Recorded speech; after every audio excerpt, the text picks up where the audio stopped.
Hello everyone, मेरा नाम है भारती और आप मेरे साथ पढ़ रहे हैं कक्षा 11 की गणित। ठीक है, तो जिसमें प्रश्नावली 11.1 मैं आज आपको समझाऊंगी। अच्छा, प्रश्नावली 11.1 जैसे कि इस चैप्टर का नाम है, ठीक है, जैसे कि इस चैप्टर का नाम है त्रिविमीय ज्यामिति का परिचय। ठीक है, 3D ज्योमेट्री, इसको ऐसे भी कह सकते हैं 3D ज्योमेट्री। अब आपने हाई स्कूल में 2D ज्योमेट्री पढ़ रखी है। ठीक है, अभी मैं आपको पूरा डिटेल में समझाऊंगी कि 3D geometry and 2D geometry होती क्या है। ठीक है, तो इसमें आपको जो पढ़ना है, जो मेन आपको पढ़ना है, समझने वाली जो बातें हैं, यहाँ पर एक टेबल दे रखी है अष्टांश निर्देशांक, ये टेबल आपको समझनी है। तो अगर ये टेबल समझ में आ जाएगी तो जो ये प्रश्नावली 11.1 है ये बहुत ही अच्छे से आपको समझ में आएगी। ठीक है, तो ये टेबल मैं आपको समझाने की कोशिश करूंगी और मैं जिस प्रकार से संभव हो सकता है उस प्रकार से आपको समझाने की कोशिश करती हूँ। ओके, वैसे ये इजी है, आपको समझ में आ जाएगी। ओके, तो देखिए इसके अलावा इसमें और ऐसी कोई चीज नहीं है जो आपको जानना है। तो चलिए मैं इसको पेपर पर समझाती हूँ। तो पहले तो आप ये सोचिए कि हाई स्कूल में आपने क्या पढ़ रखा है। अब मैं यहाँ पर 2D ज्योमेट्री बनाती हूँ और 2D ज्योमेट्री सभी बच्चों ने हाई स्कूल में पढ़ रखी है। ठीक है, यहाँ एक्स एक्सिस होता है, यहाँ एक्स डैश होता है, यहाँ वाई होता है एंड यहाँ वाई डैश होता है। ये पॉजिटिव होता है, ठीक है, यहाँ निगेटिव होता है क्योंकि एक्स डैश की ये ऋणात्मक दिशा है। यहाँ क्या है, यहाँ पॉजिटिव होता है क्योंकि ये वाई जो है वाई की धन दिशा है और यहाँ पर निगेटिव होता है। ठीक है, तो ये होती है 2D ज्योमेट्री। अच्छा, 2D ज्योमेट्री का मतलब क्या है, दो विमीय, यानी जिसमें दो विमाएं हों। यहाँ पर एक विमा है एक्स और दूसरी विमा है वाई, तो ये द्विविमीय। ठीक है, इसको हम लोग द्विविमीय भी बोल सकते हैं। क्या बोल सकते हैं, द्विविमीय। अब अगर ये आपको आपने हाई स्कूल में पढ़ रखा है तो ये आपको बहुत अच्छे से याद है। ठीक है, अब अगर हम कहें यहाँ साइन, ठीक है भाई, ये फर्स्ट चतुर्थांश होता है ना, प्रथम चतुर्थांश, जिसको हम लोग फर्स्ट क्वाड्रेंट कहते हैं। ये हमारा सेकेंड क्वाड्रेंट है यानी कि द्वितीय चतुर्थांश, ये तृतीय चतुर्थांश यानी कि थर्ड क्वाड्रेंट, एंड ये चतुर्थ चतुर्थांश, इसका मतलब क्या कि ये हमारा फोर्थ क्वाड्रेंट है। ठीक है, अगर आपको ये बहुत अच्छे से याद है तो आपको जो ये 3D ज्योमेट्री है बहुत आसानी से समझ में आ जाएगी। ओके, तो अब ये हो गया। अब अगर हम साइन की बात करें, चिन्ह की बात करें, तो यहाँ प्लस प्लस होता है, प्रथम चतुर्थांश में प्लस प्लस प्लस होता है, द्वितीय चतुर्थांश में क्या हो जाएगा, पहले माइनस फिर प्लस। ठीक है, और तृतीय में माइनस माइनस। ठीक है भाई, यहाँ भी माइनस और यहाँ भी माइनस। अब चतुर्थ में क्या होगा, पहले एक्स एक्सिस तो प्लस ले लेना है एंड वाई एक्सिस पे माइनस ले लेना है। ठीक है, ये साइन आपको याद रखने हैं बहुत अच्छे से। ठीक है, अब इसके अलावा हम बात करते हैं त्रिविमीय यानी कि 3D ज्योमेट्री। अब देखिए 3D ज्योमेट्री होती क्या है। 3D ज्योमेट्री भी हालांकि ऐसे बनाई जाती है, लेकिन आपको समझना क्या है कि यहाँ पर एक्स एक्सिस और वाई एक्सिस तो है ही है, लेकिन यहाँ पर जैसे ये पेन हम लिए हैं और पेन को हम ऐसे रखते हैं तो ऊपर की ओर, ठीक है, ऊपर की ओर एक लाइन खींच दी गई, वो जेड एक्सिस होगा। हालांकि ऊपर की ओर लाइन में ऐसे बना देती हूँ, ये जेड एक्सिस हो जाएगा। ये बीच में लाइन नहीं है, ये लाइन ऊपर की ओर है। ठीक है, मैंने हालांकि बीच में खींची है तो बीच में लाइन नहीं कह सकते, ये ऊपर की ओर लाइन है। ये समझ लीजिए कि ये ऐसे है और ये ऐसे है और एक लाइन ऐसे यहाँ ऊपर की ओर हो, ऐसे इसके ऊपर एक ऐसे लाइन खींच दी जाए। ठीक है, वो जेड एक्सिस हो जाएगा, ये कह सकते हैं। अब मान लीजिए जैसे आपका रूम है, आपका कमरा है, तो कमरे में क्या होता है, ये आपकी लंबाई हो गई, लेंथ हो गई, और ये आपकी चौड़ाई हो गई। ठीक है, कमरे में लंबाई चौड़ाई तो होगी होगी, तो ये लंबाई हो गई और ये क्या हो गई, चौड़ाई हो गई। और उसकी ऊंचाई भी तो होती है, ऐसे ऊंचाई ऐसे करके, तो उसी ऊंचाई को, ये इस ऊंचाई को हम लोग जेड एक्सिस कहते हैं। तो ये हमारे एक्सिस होते हैं। और यहाँ पर कितनी, तीन विमाएं होंगी। ठीक है, एक एक्स है, एक वाई है, एक जेड है। जब यहाँ पर तीन विमाएं हो गई तो इसी को हम लोग बोल देते हैं त्रिविमीय। ठीक है, त्रिविमीय, क्योंकि यहाँ पर तीन विमाएं हैं। विमाओं से मतलब होता है कि कितनी भुजाएं हैं, इसकी रेखाएं कितनी हैं। विमाओं से मतलब भुजाएं या रेखाएं भी हम इसको कह सकते हैं। ठीक, अच्छा, अब ये हो गई बात विमाओं की। अब इसको हम क्या कह सकते हैं, 3D ज्योमेट्री भी बोल सकते हैं। ठीक है, इसको हम क्या बोल सकते हैं, ऑल्सो इसको हम 3D ज्योमेट्री एंड इसको हम 2D ज्योमेट्री भी बोल सकते थे। ठीक है, अब बात करते हैं कि जो वो साइन थे, जो अष्टांश थे, ठीक है, इसको हम लोग चतुर्थांश बोलते हैं। ओके, तो पहले तो आप ये जानिए, इसको हम लोग चतुर्थांश बोलते हैं, इसको हम लोग बोलते हैं अष्टांश। क्यों, क्योंकि इसमें 8 खाने बनते हैं। इसमें देखिए 4 खाने बनते हैं। ठीक है, इसमें 8 खाने बनते हैं। अब 8 खाने अगर बनते हैं तो वो बनते कैसे हैं, ये भी सवाल मन में आएगा कि भाई 8 खाने कैसे बनते होंगे। तो मैं आपको अभी बताती हूँ, ये हमारा अष्टांश होता है। ठीक है, इसको हम लोग अष्टांश कहते हैं। अच्छा, 8 खाने कैसे बनते हैं वो समझिए। मान लीजिए यहाँ पर एक ये खाना बना हुआ है, एक पास में एक और खाना ये बन जाए, एक और खाना ये बन जाए और एक और। ठीक है, ये 4 खाने हो गए। इसी के जस्ट नीचे 4 खाने और होंगे। ठीक है, इसी के ही जस्ट नीचे, जैसे ये एक ऊपर खाना, इसी के नीचे एक और होगा, एक इसके नीचे होगा, एक इसके और एक इसके। इस प्रकार हमारा 8 खाने बनते हैं, इसी को हम लोग अष्टांश कहते हैं, ठीक है। और उसी में ये विमाएं होती हैं x, y और z, ठीक है। तो ये 3 विमाएं हैं, इसलिए इसको त्रिविमीय कहते हैं। अष्टांश इस प्रकार से बनाया जाता है, ठीक है। अच्छा, अब बात कर लेते हैं कि जो ये अष्टांश में चिन्ह थे, वो चिन्ह कैसे लगाए जाते हैं, कैसे डिनोट किए जाते हैं, ठीक है। तो मैं आपको सिंपल से कुछ बातें बता देती हूँ। अब देखिए, त्रिविमीय का मतलब क्या हो जाएगा। त्रिविमीय का मतलब है एक्स, वाई एंड जेड। यहाँ पर हमें क्या लेने हैं, तीनों एक्स, वाई और जेड तीनों लेने हैं। यहाँ पर द्विविमीय में हमको एक्स एंड वाई सिर्फ 2 ही टर्म्स है हमारे पास, यहाँ पर 3 टर्म्स है, ठीक है। अब ये समझिए, एक मैं लाइन यहाँ पर लिख देती हूँ ताकि आपको जो ये साइन है, जो चिन्ह है, आपको हमेशा याद रहेंगे।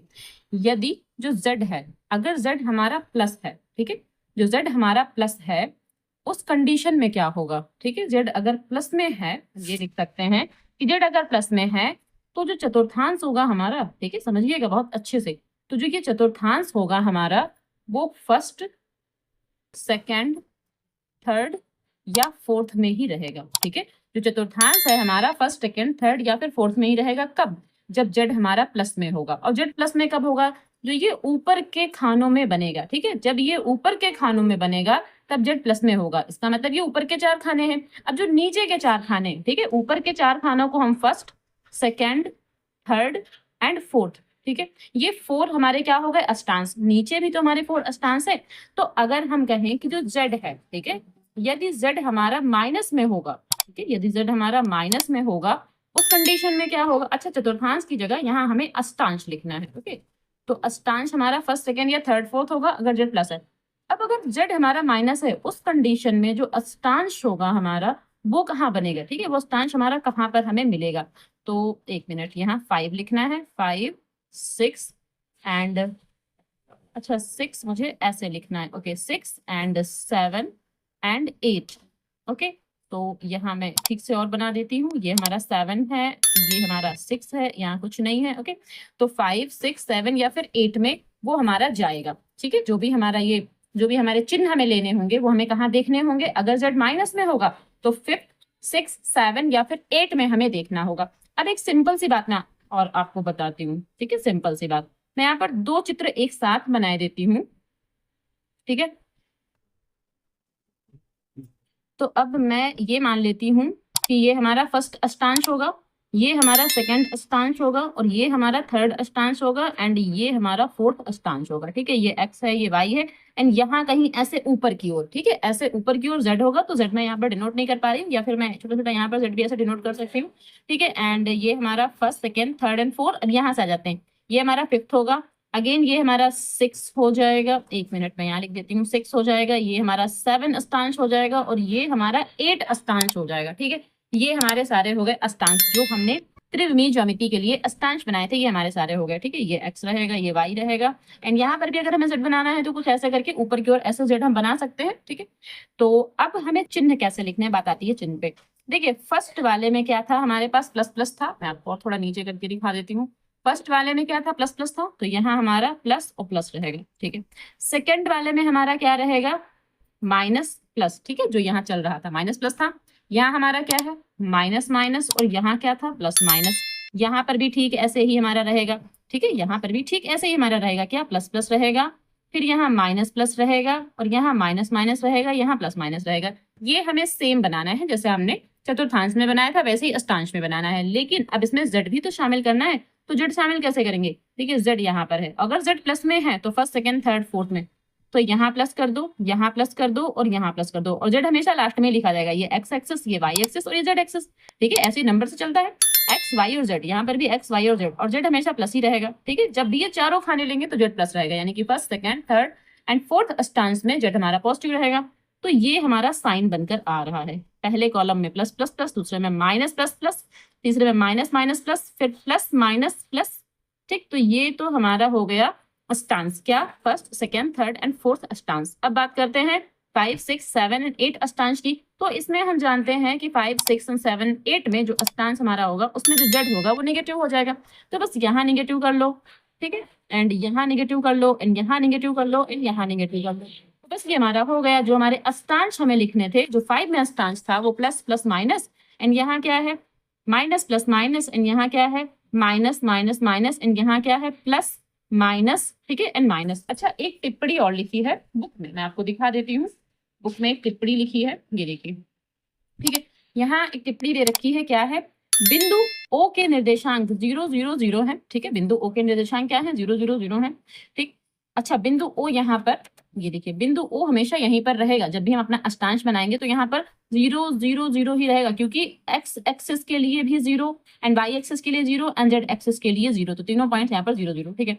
अब है एक्स अक्ष पर किसी बिंदु के निर्देशांक, और अगर हम एक्स अक्ष पर बात करते हैं, ठीक है, केवल एक्स अक्ष पर, तो एक्स अक्ष तो हमारा ये है।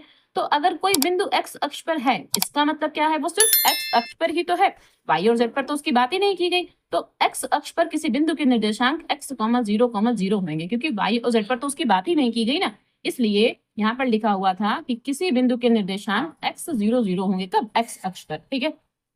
और वाई जेड, यहाँ वाई जेड है, वाई जेड तल में किसी स्थित किसी बिंदु के निर्देशांक, और अगर वाई जेड तल की बात करें, ठीक है, तब हमारे जो निर्देशांक होंगे बिंदु के, उस समय क्या हो जाएंगे।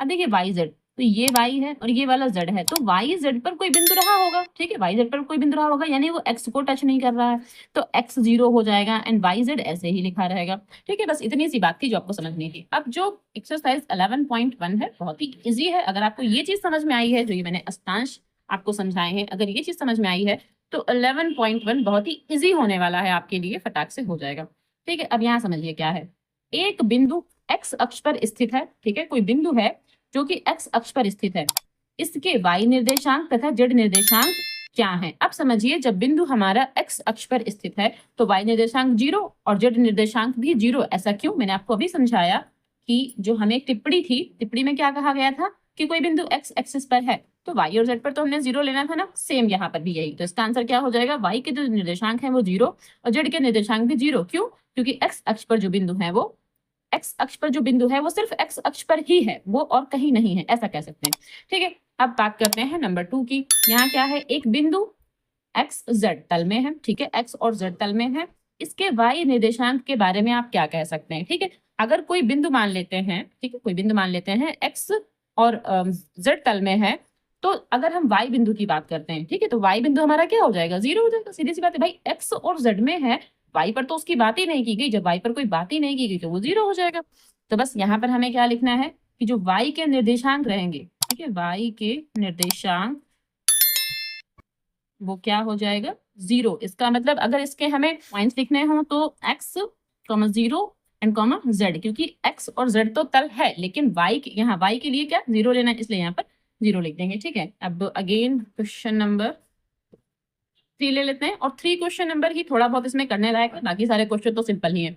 तो क्वेश्चन नंबर 3 की बात करते हैं, उन अष्टांशों के नाम बताइए। अब यहाँ अष्टांशों के नाम बताने हैं जिनमें निम्नलिखित बिंदु स्थित है। अब देखिए, सारे बिंदु मैं यहाँ पर पहले नोट डाउन कर देती हूँ ताकि आपको आसानी से समझ में आ जाएगा, ओके। तो देखिए, जो पहला पॉइंट है वो क्या है, 1 2 3, ठीक है, ये पहला पॉइंट है, इसमें आप देखते जाइए 1 2 3 है।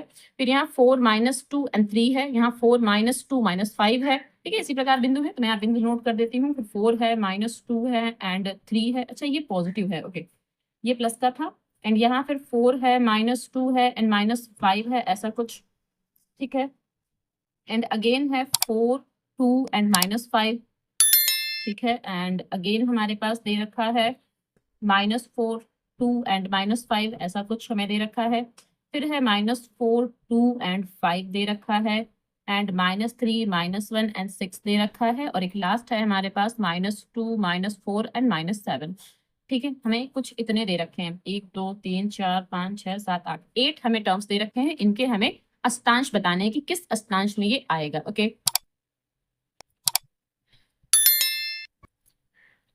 तो देखिए, क्या करना है, सबसे पहले यहाँ क्या, इसके आप साइन देखिए, यहाँ क्या प्लस प्लस प्लस है, तो प्लस प्लस प्लस किस में जाएगा, फर्स्ट में जाएगा, क्योंकि यहाँ सारे प्लस है, सारे सारे के सारे जो साइन है यहाँ पर वो सारे प्लस हैं, तो ये जाएगा फर्स्ट अष्टांश में, ठीक है, फर्स्ट अष्टांश, ओके। सिंपल है क्वेश्चन, बहुत ही इजी इजी क्वेश्चन है, कह सकते हैं। अब यहाँ क्या है, यहाँ प्लस है, यहाँ माइनस है, यहाँ प्लस है, तो प्लस माइनस प्लस, ठीक है, प्लस माइनस प्लस। तो देखिए, प्लस माइनस प्लस हमारा कहाँ पे जा रहा है, प्लस माइनस प्लस, यानी कि क्या है ये फोर्थ, तो यहाँ पर क्या लिखेंगे, फोर्थ अष्टांश, फोर्थ अष्टांश, ठीक है। अब अगेन देखते हैं, अच्छा यहाँ सबसे पहले तो आप z ही देख लें, सबसे अच्छा है आप z देख लें। तो z के लिए माइनस है, मतलब यहाँ इस तरफ 5 से लेकर के 8 तक के अष्टांश में हमें मिलने वाला है, क्योंकि यहाँ z माइनस है। तो यहाँ प्लस प्लस है, तो यहाँ प्लस प्लस है और यहाँ माइनस है, ये क्या है, फिफ्थ अष्टांश में जाएगा, तो फिफ्थ अष्टांश। ओके, एंड अब देखिए यहाँ पर भी माइनस है, तो z हमारा माइनस है और यहाँ क्या है, हमारा प्लस प्लस है, ठीक है। अच्छा, मैंने लगता है गलत देख लिया, ये प्लस प्लस फिफ्थ में जाना था, इसको मैंने पहले देख लिया है, तो ये फिफ्थ अष्टांश में था, क्योंकि प्लस प्लस माइनस ये यहाँ है प्लस प्लस माइनस, लेकिन यहाँ था यहाँ, अच्छा यहाँ, तो यहाँ था प्लस माइनस, ठीक है, एंड माइनस, तो प्लस माइनस माइनस, तो प्लस माइनस माइनस, ये हमारा एट्थ अष्टांश में जाना था। ओके, इसको थोड़ा सा ठीक कर लेंगे, क्योंकि मैंने ये वाला देख लिया था पहले। ओके, एंड ये हो गया हमारा किसमें, एट्थ अष्टांश में हो गया।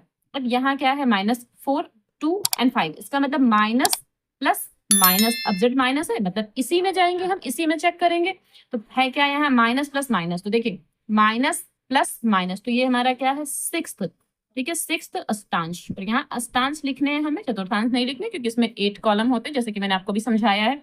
अब यहाँ माइनस, ठीक है, प्लस प्लस, अब देखिए जो z है वो प्लस है, मतलब हमें इस कॉलम में देखना है, ठीक है, इस वाले जो हमने ये अष्टांश बनाया इसमें देखना है। तो पहला तो माइनस है, फिर प्लस प्लस लेना है, देखिए ये माइनस है एंड देन प्लस प्लस, तो ये क्या है, सेकंड में जाएगा, तो सेकंड अष्टांश, सेकंड अष्टांश, ठीक है। अब -3 -1 एंड 6, ठीक, -3 है, -1 है एंड हमारा क्या है, 6 है, ये पॉजिटिव है, इसका मतलब हम इसी में देखेंगे, तो ये माइनस और ये प्लस, तो यहाँ क्या हमारा थर्ड अष्टांश, थर्ड अष्टांश। अब एक लास्ट बचा है, इसमें minus minus minus, Z minus है, इसका मतलब इसमें इधर हम देखेंगे, तो यहाँ क्या है, देखिए तीनों के तीनों ही माइनस है, तो माइनस माइनस माइनस, तो जेड हमारा कहाँ जाएगा, सेवंथ अष्टांश में, तो यहाँ हम लिखेंगे सेवंथ अष्टांश। ओके, एंड ये हमारा क्वेश्चन नंबर 3 कंप्लीट हो गया, और मुझे लगता है कि सभी बच्चों को ये बहुत अच्छे से समझ में आया होगा, क्योंकि इसमें कुछ भी ऐसा करने लायक नहीं था जो बच्चों को नहीं समझ में आया, ठीक है। अगर आपको ये चीज समझ में आई है तो ये समझ में आ गया होगा। चलिए अभी मैं आपको इसका एक लास्ट क्वेश्चन जो बचा हुआ है, रिक्त स्थानों की पूर्ति कीजिए, वो भी समझा देती हूँ फटाफट।